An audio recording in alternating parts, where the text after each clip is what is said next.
Bonsoir madame, bonsoir monsieur, soyez les bienvenus dans ce nouveau numéro de Plaisir de lire, comme chaque mercredi après-midi sur Zouk TV. Et comme chaque mercredi après-midi, j'ai le plaisir, l'honneur de recevoir des amoureux, des passionnés de la lecture. Et cet après-midi, j'en ai deux, on va dire, originaux. Donc, on va d'abord aller sur ma gauche. Donc, nous disons bonsoir à... Bonsoir, Yvan Joseph Henry. Je suis très heureux d'être parmi vous et je salue tous vos téléspectateurs et j'espère que nous ne les ennuierons pas trop en ce qui me concerne. Merci, bienvenue, monsieur Joseph Henry. En face de monsieur Joseph Henry, nous avons... Emmanuel de Rênal. Donc, merci de m'accueillir sur ce plateau, Ludovic. Merci à Yvon de m'accompagner pour faire une petite incursion dans mon dernier ouvrage qui s'appelle Le Passeur de rimes. D'accord. Merci beaucoup. Bienvenue, Emmanuel. Bien, cet après-midi, nous recevons un auteur et un lecteur. Le lecteur a eu la particularité d'avoir lu le livre de l'auteur. Donc, ça promet des échanges très intéressants. Alors, de quoi allons-nous parler aujourd'hui? De quel ouvrage? Alors, le Passeur de rimes, c'est donc mon 6e ouvrage qui est publié aux éditions L'Harmattan, qui vient d'être diffusé aujourd'hui dans les librairies, et qui est un roman prétexte à découvrir la poésie. Voilà, j'ai voulu créer une passerelle vers la poésie par le prétexte d'un roman, parce que j'avais le sentiment que la poésie en tant que telle est un genre un peu abrupt, parfois un peu exigeant, parfois qui peut rebuter. Et donc j'ai souhaité enchâsser des poèmes dans un récit qui est une enquête qui se veut palpitante. Je ne sais pas si c'est réussi, mais l'idée c'est d'avoir un texte passerelle vers la poésie, et une poésie qui raconte notamment nos paysages, qui raconte notre Martinique, en particulier notre Martinique du Nord Caraïbe. On est dans un triangle situé entre Morne-Rouge, Saint-Pierre, Carbet, Prêcheur, et qui est une grande région très riche de détails qui, quand on fait l'effort de fouiner un peu, nous amène dans de très belles découvertes. Donc c'est ça que j'ai voulu présenter à mes lecteurs à travers ce livre. D'accord. Merci beaucoup. Tu as eu l'occasion de... Je ne vais pas dire feuilleter un peu le livre, tu as fait plus que feuilleter. J'ai lu attentivement parce que c'est un livre qui est très complexe. Et Emmanuel de Rênal a fait un livre qui est véritablement, j'allais dire, un joyau, qui se démarque beaucoup de ce qui souvent s'est fait, dans la mesure où d'abord, alors il évoque le personnage de Gauguin, et à travers Gauguin, qui n'occupe pas tout le livre, mais on découvre un amoureux de la nature et des paysages. En tout cas, c'est ainsi qu'il l'imagine. Ce qui explique aussi la notion de roman. Quand on fait un roman, on imagine. Et Emmanuel de Rênal imagine beaucoup. Mais il imagine avec une grande rigueur. C'est-à-dire qu'il y a un tas de niveaux, il y a un tas de choses, et ce qui fait que la lecture, non seulement est entraînante, palpitante d'un bout à l'autre, mais qu'on en sort enrichi. Je disais tout à l'heure que j'ai découvert qu'il y avait des framboises en Martinique, je ne le savais pas.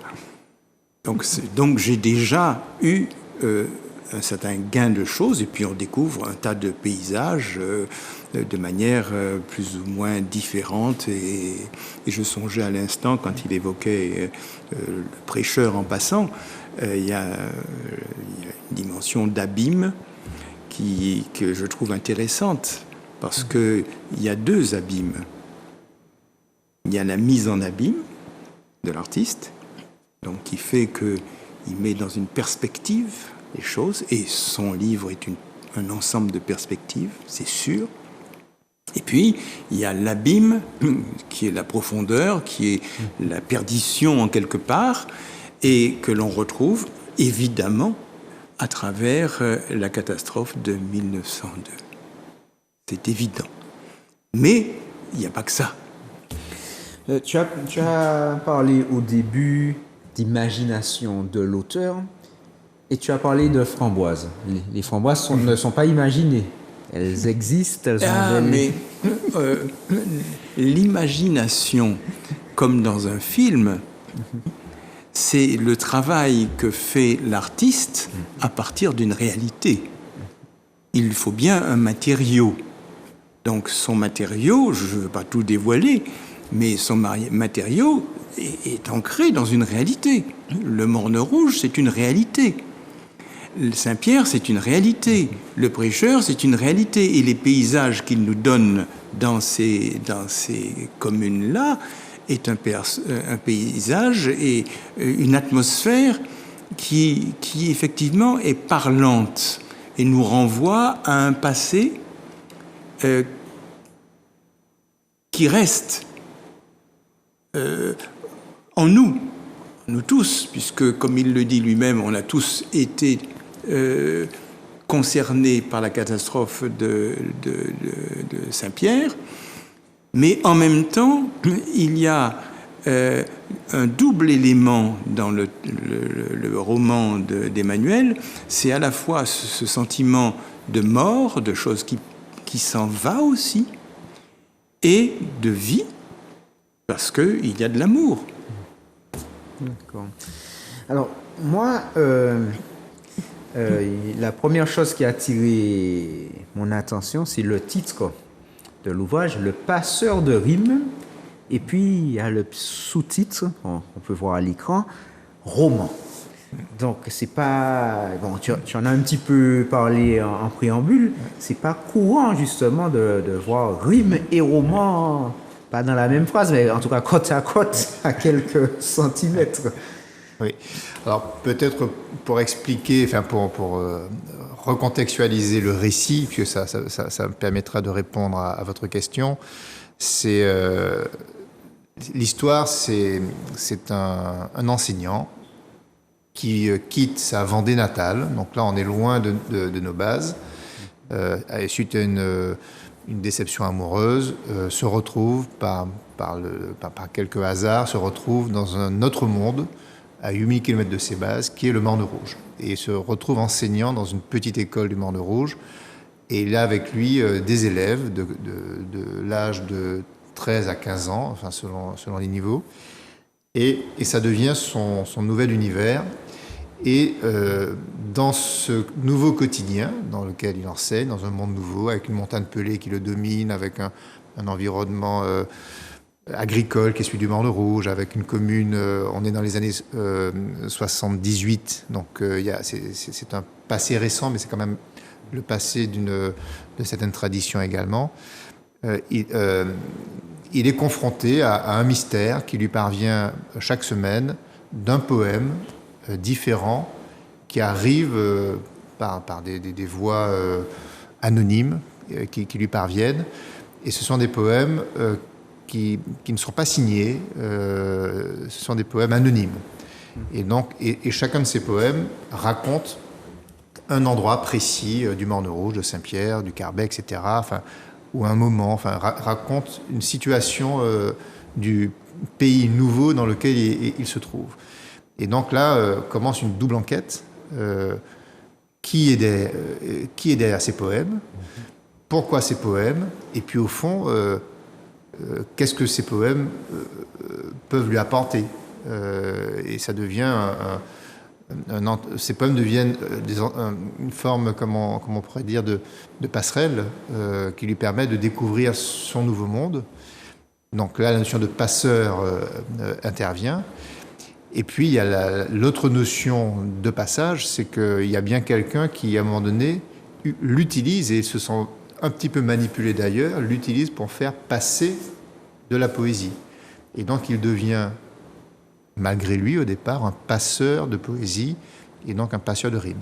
Voilà un petit peu l'explication. Et le fait d'adosser effectivement un recueil de poésie avec un roman, ben vous l'avez compris, j'ai voulu mélanger deux genres pour que la poésie devienne accessible. Parce que bien souvent, malheureusement, la poésie est un genre vers lequel on ne va pas spontanément, parce que c'est un genre exigeant. Et là, l'idée de ce livre, c'est que même ceux qui n'ont pas forcément envie de faire l'effort d'une lecture de poésie peuvent, à travers ce roman, y trouver leur compte, parce qu'il y a cette dimension romanesque qui peut se suffire à elle-même. Alors, tu nous avais dit tout à l'heure que tu as pu découvrir des choses par rapport à l'histoire, même la géographie, en tout cas l'environnement de la Martinique, puisque l'histoire commence avec cet enseignant qui était en Vendée, qui s'installe en Martinique, qui passe, en tout cas, on raconte une année de sa vie du côté du Morne-Rouge-Saint-Pierre. D'accord. Comment se fait l'appropriation de l'espace, comment son adaptation, comment ça se passe avec le personnage principal? Avec le personnage principal, l'adaptation, c'est qu'il arrive quelques jours avant quand même la rentrée qu'il doit faire. Et donc, il s'intègre progressivement dans la vie du Morne-Rouge, s'intègre parmi les habitants, et il finit même par aller au cinéma au Vulcano, dans le fauteuil, et à entendre, alors ça nous rappelle nos souvenirs de cinéma. Moi, tout de suite, moi j'étais plus sur Fort-de-France, mais j'entends les « Attention, attention !» Le spectateur c'était sur la savane, hein, le cinéma qui était sur la savane, c'était merveilleux, merveilleux. Bon, il s'intègre, et il s'intègre tellement que, en fait, c'est très amusant et très intéressant la façon dont le personnage. Alors, c'est un narrateur, mais ce narrateur est à la fois quelqu'un qui irradie, donc qui diffuse vers les autres, mais les autres le centralisent et s'irradient sur lui. Donc il y a un double mouvement, et je pense que ce mouvement, c'est aussi sa manière d'être dans le monde. Et donc je pense que c'est l'idée de l'auteur d'expliquer que dans un monde, on n'est pas fermé complètement, mais qu'on est dans un échange permanent, encore plus lorsqu'on est un enseignant. Donc, et très vite, il perçoit que, à travers la poésie, il ouvre le champ d'une forme de beauté. Forme de beauté, c'est-à-dire que, là aussi c'est très intéressant, parce que si nous n'avons pas très tôt le sens que ce monde est beau, ce qui signifie que la vie est belle. La vie est belle. Nous ne donnons pas l'espérance de vie à cette jeunesse. Et nous savons bien aujourd'hui combien c'est important. Mais il n'y a pas que ça. Il y a le style aussi, l'écriture. Alors, à tous les niveaux, moi je ne sais plus par où passer, tellement il y en a. Hein? Mais, par exemple, le tout début, il nous dit, à propos donc des Vendéens, mes parents n'avaient souvenir des langues, qui n'avaient souvenir, et en fait, il évoque plutôt la terreur et les murs, les champs où les gens se terraient avec une armée de faucilles. Moi, je trouve déjà que c'est extraordinaire. L'expression « une armée de faucilles », c'est magnifique. Hein? Et d'autant plus que les personnages sont perçus comme effectivement des soldats en haillons. C'est-à-dire que nous sommes dans un monde qui se bat parce qu'il a la foi, parce qu'il se bat pour le roi contre les républicains. Et en fait, j'avais lu une autrice qui avait évoqué le style de l'écrivain, ce style haché et rapide. Et le début, effectivement, un style extrêmement brutal, comme la pluie qui tombe, on est pressé, c'est court. À la fin, le style évolue et change. Mais je vais vous lire un de ses poèmes, si vous voulez bien. Bien sûr. Avec plaisir, oui. Les cocotiers, puissants, frémissent au vent frais, ainsi que la frégate éploie une aile pure. Éternels prisonniers de la mer sans mesure, ils consument leur force et leur cœur sans regret. Dans le sable affamé, leur tronc souple s'était. Lui disputant encore de maigre nourriture, des sels mystérieux se distillent, s'épurent, au fait où du soleil diffractent les reflets. Ainsi naissent de toi d'impossibles délices, ô cristal desséché, dur et fade silice, en la métamorphose et de l'huile et du miel. Notre cœur est semblable au palmier des tropiques qui, pour voir s'entr'ouvrir ses fleurs mélancoliques, doit tirer du néant l'amour essentiel. Ce poème-là est une pépite. Pépite à la fois parce que dès le début, on voit bien la comparaison entre le cocotier qui est prisonnier et l'oiseau qui vole et qui, l'expression, qui éploie une aile pure. Alors que le cocotier, lui, est prisonnier de cette silice, cristal desséché, dur et fade. Donc, mais, au fond, notre cœur est semblable au palmier des tropiques qui, pour voir s'entr'ouvrir ses fleurs mélancoliques, doit tirer du néant l'amour essentiel. Autrement dit, certes, on a des poètes qui évoquent le fait qu'il faut souffrir. Vous avez peut-être... comment ça s'appelle ce livre de Colin McCullough, L'oiseau épine en anglais, en fait. Ça se passe en Nouvelle-Zélande. Et il y a le père Rodriga. Et en fait, l'idée, c'est que l'oiseau, en Nouvelle-Zélande, il y a un oiseau qui se jette sur les buissons épineux, avec des grandes épines, et qui, à ce moment-là, diffuse le cri le plus merveilleux. Donc, c'est ce sentiment qui est très intéressant, de voir l'apparente contradiction qu'il y a entre la difficulté de la vie et en même temps le bonheur et l'amour de la vie. C'est deux liés. Mais il y a autre chose que j'aime beaucoup dedans, c'est cette capacité à pouvoir rapprocher à la fois la réalité cocotier, notre banalité dans notre monde, et l'essence des choses. L'essence des choses. C'est-à-dire ce qui est le plus abstrait et qui est donc la chose que l'être est capable de percevoir au plus profond de lui. Donc c'est l'âme, d'une certaine manière. Je me trompe ? Pas du tout. Voilà. Absolument. Et c'est un très beau poème. Et il y a beaucoup de beaux poèmes. Il y a beaucoup de beaux poèmes. Et en plus de ça, si vous voulez, le choix de la difficulté pour ces poèmes, c'est que ce sont des sonnets. Tout à fait. Ce sont des sonnets. Or, le sonnet, on le disait tous les deux tout à l'heure, a une définition technique qui est extrêmement difficile et qui est totalement maîtrisée. Je n'en dis pas plus.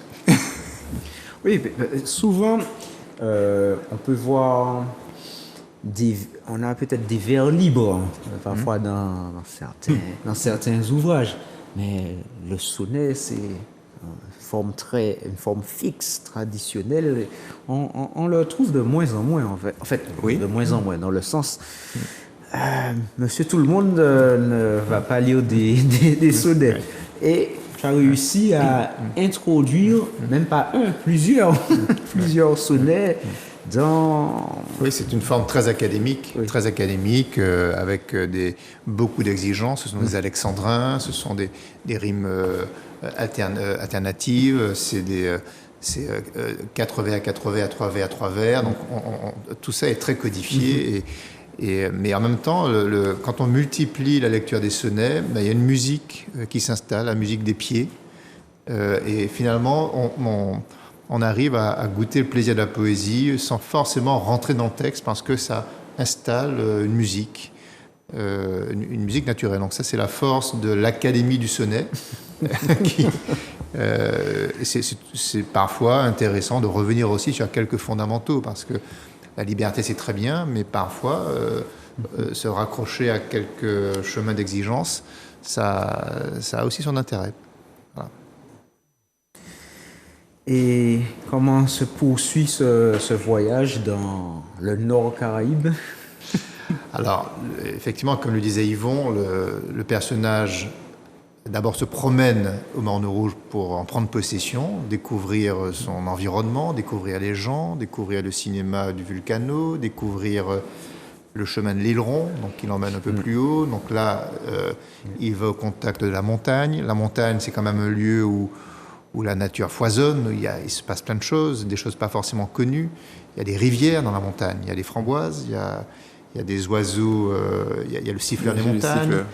Il y a des choses comme ça. Donc là, il va, et grâce notamment aux enfants, qui eux sont les enfants du pays, ses élèves, il y a un petit groupe d'entre eux qui émergent de l'école. Ils sont 4. On les appelle les 4 inséparables. Et ce sont des gamins qui sont en communion constante avec leur environnement. Ils sont sur des bicyclettes, ils sont dans les quartiers. Donc ils connaissent toute cette région comme le fond de leur poche, et donc ils deviennent des guides, et puis surtout ils abordent la nature avec la grande spontanéité de ceux qui ne se laissent même plus étonner par ce qu'ils voient. Donc, et lui, notre Vendéen, il voit des gamins qui consomment une nature complètement étonnante, et donc il y a aussi ce spectacle qui s'offre à lui de la connexion de ses enfants avec leur nature. Il y a notamment une scène, c'est peut-être même la scène qui va faire vraiment rentrer dans le récit, c'est une scène de découverte d'une rivière sur les flancs de la montagne Pelée. Donc une rivière, on sait qu'il y a des rivières, il y a des ravines, et il suffit, souvent quand on se promène sur les flancs de la montagne, on suppose qu'il y a une rivière, parce qu'on entend vaguement un bruit, mais ce sont des ravines qui sont encombrées par des arbres, par de la végétation, et donc on s'y aventure rarement. Bon, là, en l'occurrence, nos gamins, et ça c'était vrai à cette époque, on est en 78, c'est pas parce qu'on avait 12 ou 13 ans qu'on ne pouvait pas partir de chez soi le matin à 6h et ne rentrer qu'à 18h le soir. Donc ça, c'est quand même des choses incroyables. Et on partait parfois même avec des coutelas, avec des outils. Enfin, j'imagine aujourd'hui des gamins à qui on donne cette liberté, c'est impensable. Eh bien, à cette époque, ça se faisait. Donc ils partaient comme des défricheurs, et ils allaient, ils tailladaient dans la ravine pour se fabriquer un chemin, découvrir un plan d'eau, une mare aux écrevisses, des cascades, etc. Et donc ce sont ces gamins qui s'approprient cette nature et qui mettent cette nature, qui l'offrent à notre enseignant. Voilà, donc c'est... Pour la petite anecdote, les gamins, il n'y avait pas d'adultes avec eux, ils partaient, quand tu disais qu'ils partent... Ah non, mais absolument, ils partaient... Mais ça, pour le coup, quand j'ai écrit ce texte, moi, je me suis référé à mon enfance, oui, puisque je suis du Morne Rouge. On en avait déjà parlé une première fois. Et c'est à l'époque où réellement, on avait une vraie liberté et il n'y avait pas de peur. On n'avait pas peur de son environnement. On avait évoqué ça, je me souviens, sur ce plateau il y a quelque temps. Le gamin que j'étais, en tout cas, et là... je parle d'une époque où je devais avoir 12 ou 13 ans, nous nous sentions sous le regard protecteur de la totalité des habitants de la commune. Et je pense que tous les enfants évoluaient sous ces regards protecteurs. Donc il y avait une bienveillance collective qui faisait que les enfants pouvaient s'étendre, se répandre beaucoup plus loin que leur base. Et d'ailleurs, je lisais une étude récente qui a été publiée il y a quelques jours, qui calcule la distance moyenne que parcourt un enfant entre sa base et l'extérieur. Dans les années 70, cette distance moyenne était de 9 km. Aujourd'hui, elle est de 300 mètres. Oh. Ça vous donne une idée de la perte d'autonomie que nous organisons pour nos enfants. Alors, c'est le monde qui veut ça. Enfin, on peut trouver plein d'explications. Mais moi, j'ai eu la chance de grandir dans un monde où là, pour le coup, je n'avais pas cette chape qui me contraignait. J'imagine comme toi, Yvon, et comme d'autres. Et c'est un vrai privilège. Et je pense que c'est aussi pour ça qu'il y a toute une génération de gens qui ont des cheveux blancs comme moi, qui très tôt, on peut être en lien, en contact avec une nature que les enfants d'aujourd'hui côtoient moins par la force des contraintes sociales, des contraintes mentales. Mais c'est pour ça qu'ils apprécient les poèmes de Flibustier. De Flibustier, parce que tout enfant a une âme de conquérant, de découvreur, d'aventurier, disons, hein, pas spécialement de conquérant, mais d'aventurier. D'aventurier. Hein. Et en fait, ces enfants-là sont des aventuriers. Ils se sentent aventuriers. Et cela témoigne effectivement, comme le dit Emmanuel, d'un sentiment de sécurité totale en eux. Et c'est vrai qu'il y a tout autour un ensemble de parents qui surveillent les enfants, c'est-à-dire que on sait ce qu'ils font, on sait ce qu'ils pensent, et c'est pour ça qu'ils peuvent aller.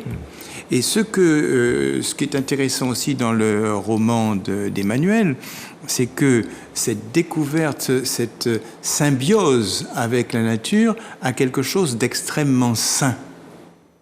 Nous ne sommes plus dans une société corrompue, où finalement il y a toutes sortes de dangers, de drogues, etc. Il n'y a pas ça. Il n'y a pas ça. On aime la nature et on s'épanche dans la nature et on devient soi-même, en quelque sorte, un homme nature, un individu et je crois que Emmanuel nous amène à réfléchir aussi à tout cela. Il y a un thème qui revient, ce que je trouve qui revient, moi, c'est le thème du phénix. Et qu'est-ce que c'est que le phénix, Emmanuel ? C'est l'oiseau qui renaît de ses cendres. Oui, et en quoi on retrouve ce thème dans ton œuvre ? Ah, mais ça, je te renvoie la question. On le retrouve dès le début. J'ai voulu abandonner mes chemins battus et renaître ailleurs. Là, je trouve ça merveilleux.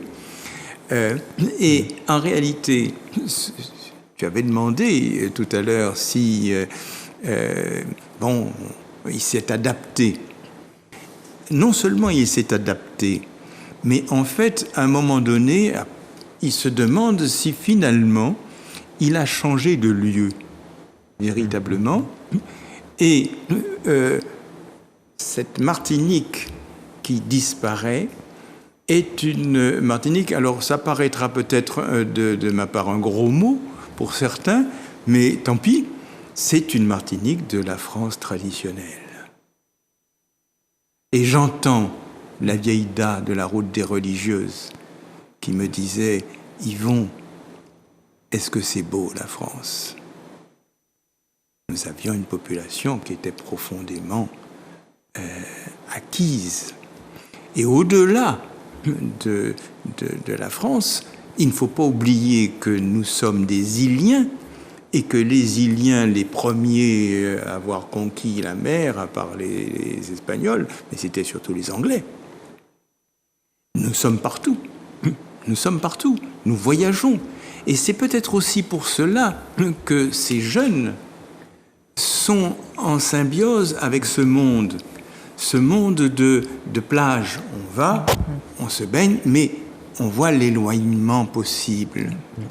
Et on n'a pas de mur, on n'a pas de barrière entre soi et cette immensité, alors qu'on est sur une petite île, mais c'est une immensité, on s'ouvre sur l'immensité.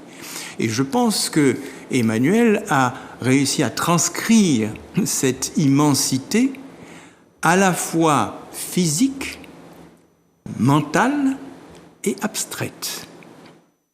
Et en même temps, il nous montre que nous sommes une terre de croisement. Gauguin participe de ce croisement. Et le croisement, c'est aussi de créer des voies qui font que la Vendée, oui, il y a un certain nombre de choses qui se sont passées, qui font qu'on retrouve, et même dans son itinéraire, le narrateur qui a cru qu'il emmenait un amour qui n'avait pas eu de famille, eh bien, en fait, il réitère les choses dans un autre sens.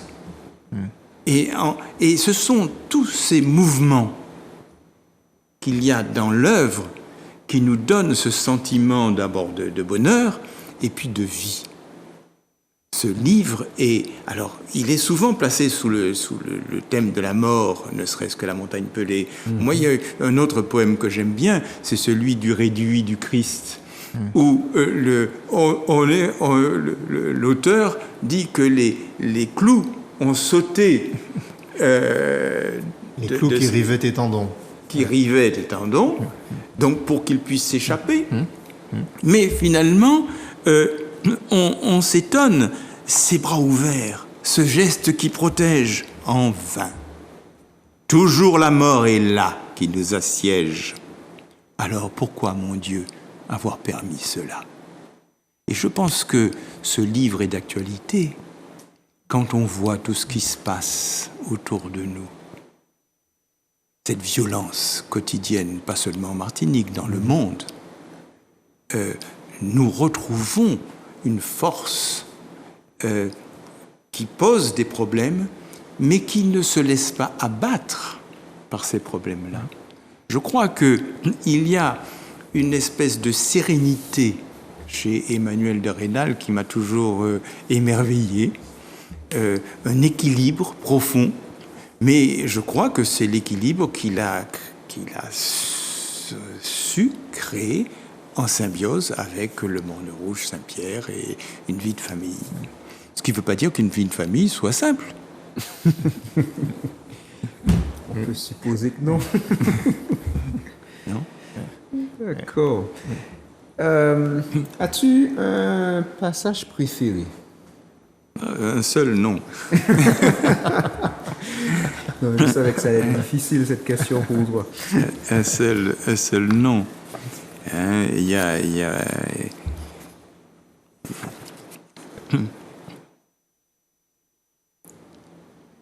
Aussi bien Mais pendant qu'Yvon cherche son passage préféré, moi je suis assez content qu'Yvon ait perçu cette idée que, parce que bon, je suis naturellement un amoureux profond de la Martinique, mais je suis aussi de ceux qui pensent qu'on peut trouver sa Martinique ailleurs, de même qu'on peut trouver sa France ailleurs. Et c'est ce côté un peu essentiel. Quand je compare la Vendée et la Martinique sous certains aspects, il y a des points de convergence. Et moi, j'aime bien cette idée que finalement, selon la manière dont on aborde son environnement, eh bien, on voit d'abord ce qui regroupe plutôt que ce qui divise, ce qui sépare, ce qui distingue. Et d'ailleurs, les points de convergence entre la Vendée et la Martinique sont extrêmement nombreux. C'est pratiquement la même histoire sur plein de sujets. Ce sont des populations qui ont eu des moments de souffrance, qui ont eu des moments de résilience forte, qui ont eu des... Et donc j'aime bien cette idée de rapprocher deux mondes qui, a priori, comme ça, n'ont pas grand-chose en commun, mais qui, au fond, y compris devant une vieille pierre, une vieille ruine, je pense à la chapelle des 18 sur la montagne Pelée, par exemple, eh bien, on retrouve des points de repère qu'on pourrait trouver dans une vieille croix de Vendée, dans un chemin creux de Vendée, etc. Oui, j'avais noté un certain nombre de choses, notamment le poème de Jeanne à la fin. Mais bon, il y a quand même, j'ai parlé de ce poème sur le Christ, dans le Réduit du Christ, c'est un très, très beau poème. Christ, pour te délivrer de ton morne abandon, pour ton ascension vers la maison du Père, une nuée ardente, un matin de colère, vint détacher les clous qui rivaient tes tendons. Mais d'un regard, tu fis s'enfuir les légions. Trop de cris s'exhalaient du bûcher funéraire, trop de larmes mouillaient ces cendres d'ossuaire. Tu voulus demeurer en expiation. Comme une sentinelle au détour de la route, tu penches ton front pâle et sanglant à l'écoute des rumeurs de l'enfer qui viennent mourir là. Hélas, ces bras ouverts, ce geste qui protège, en vain. Toujours la mort est là qui nous assiège. Alors pourquoi, mon Dieu, avoir permis cela? Ce poème est lui-même un roman, est une histoire, parce qu'en fait, le poète, en regardant le Christ, fait une histoire, lui prête des intentions, et en même temps évoque un désaccord entre le Père et le Fils, d'une certaine façon. Oui, et d'ailleurs, ce Christ en question, je ne sais pas si vous le repérez, c'est la croix qui est entre le Morne Rouge et Saint-Pierre. Quand vous descendez vers Saint-Pierre, dans un grand virage dans le quartier dit du Réduit, il y a un Christ qui effectivement était là déjà au moment de l'éruption, que l'éruption a décroché de sa croix, mais qui n'est pas tombé. Et d'ailleurs, on dit que la nuée ardente s'est arrêtée précisément à l'endroit du Christ, qui était déjà là. Et d'où d'ailleurs ce poème. Et c'est intéressant de voir la connexion aussi avec l'éruption de la montagne Pelée. Il y a même une anecdote qui prétend, et je pense qu'elle est vraie puisque j'ai lu plusieurs récits là-dessus, qui disaient qu'à cet endroit précis, il y a des gens qui s'enfuyaient, notamment un homme qui s'enfuyait dans sa carriole à cheval. Les chevaux ont été brûlés, sont morts par la nuée ardente. Lui a eu les mains brûlées parce qu'il se protégeait le visage, mais il a été sauvé. Donc on était vraiment à la limite, au centimètre près de la nuée ardente. Et ça s'est passé exactement à l'endroit où est situé le Christ qu'on peut voir aujourd'hui, qui est encore là, qui est debout. Et c'est vrai qu'aujourd'hui, chaque fois que je passe devant ce Christ, j'ai forcément une émotion singulière, parce que c'est pas une croix comme on peut en voir beaucoup. Là, il y a un récit, il y a quelque chose, il y a une histoire forte derrière ce... Justement, ce que dit Emmanuel, c'est que tout ce qui est dans notre environnement, tout ce qui est nature, tout ce qui est réel, tout ce qui est choses faites, construites par les hommes ou non, est porteur de sens. Et retrouver ces sens, parce que non seulement il nous repeint une réalité physique de la Martinique, avec des recoins tels que nous ne les connaissons pas, mais en plus, il retrace à travers justement tous ces éléments, tous ces sens que nous avons pu donner à l'environnement qui est le nôtre, il nous repeint l'âme antillaise. Et on s'aperçoit que, j'ai dit tout à l'heure que oui, c'est un grand écrivain qu'Emmanuel de Rênal. C'est un écrivain profondément antillais, c'est un écrivain du futur. En ce sens que c'est un écrivain apaisé. Sa Martinique est apaisée. Elle n'est pas en tremblant, elle ne tremble pas. Elle n'est pas révoltée. Elle est douce. Elle est relativement simple. Je dis relativement parce qu'en fait, les choses sont différentes. Il y avait... je l'ai raté, à force de parler, je finis par me tromper. Mais, ah oui, les Chadrons. Les Chadrons. Il me comprend. Les palais de la mer, bordés d'arcs triomphants, sont de tristes prisons, comme des bouches d'ombre. Une confuse vie où passion sans nombre y dort, où fait l'amour, attaque ou se défend. La pieuvre s'y délecte au supplice savant, monstre à l'œil féminin tout plein de douceur sombre. Humaine ébauche, erreur dont Dieu se désencombre et qu'il cache à ses yeux comme un remords vivant. Les Chadrons noirs montent la garde sous l'ogive de la grotte où gémit la sirène captive. Noirs eunuques d'un prince amoureux et cruel, les Chadrons blancs, menus comme des seins de vierge, tressaillent au baiser du flux qui les submerge, de l'innocent émoi des péchés véniels. Et c'était pour ça que le narrateur, quand il tombe amoureux, pense au petit saint Chardon.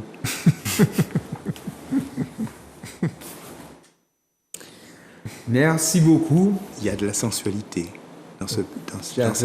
Il y a plusieurs styles. Ah, c'est pas... Mais justement, en guise de conclusion, toi, tu es un aguerri de la chose littéraire. On n'est jamais aguerri. Est-ce que monsieur, madame, tout le monde qui n'a peut-être pas ton expérience peut s'y retrouver dans ce livre sans se perdre dans Très le simplement. paysage pierrotin ou... Très simplement. Ce que je dis, c'est ce que moi j'ai vécu moi aussi. C'est-à-dire que on arrive, on voit un film. Ah oui, mais on peut... Je deviens spécialiste des westerns. Et ce n'est pas superficiel. Donc, c'est aussi dire au lecteur, oui, un livre, ça se lit. Et ça se prend avec plaisir. Mais ce qui est aussi palpitant, passionnant, c'est ce qu'on peut découvrir dans le livre. C'est pas seulement être frappé. Avec les écrans, maintenant, nous sommes tous habitués à consommer. Non. Un artiste se découvre. Et je pense que, finalement, il faut entrer dans le livre et ouvrir des portes. Le lecteur y entre s'il veut, je veux dire que c'est libre. Mais ce sont des pistes que l'on propose au lecteur, et je pense que après la lecture, c'est toujours intéressant de confronter ce que l'on a lu à ce que d'autres ont lu. Ça élargit la vision que l'on a, et en fait, c'est comme ça qu'on est heureux, tout simplement. Merci beaucoup. Un mot de conclusion? Non, mais écoute, d'abord, moi je suis très impressionné par la qualité de lecture d'Yvon. Il me fait découvrir des choses que moi-même, auteur, ne soupçonnais pas dans mon écriture. Donc c'est toujours... Mais il m'avait déjà fait le coup sur un livre précédent et en fait, je n'avais pas trop compris ce qu'il me disait à cette époque-là, mais maintenant je commence à comprendre que ceux qui écrivent ne savent pas forcément les leviers de leur écriture et qu'il faut un œil extérieur pour se révéler à soi.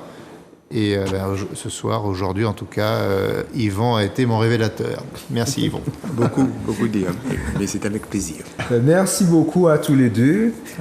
Merci chers téléspectateurs pour ce moment que vous avez pu passer en notre compagnie. Donc nous avons parlé ce soir, cet après-midi, du livre Le Passeur de rimes, qui est un roman.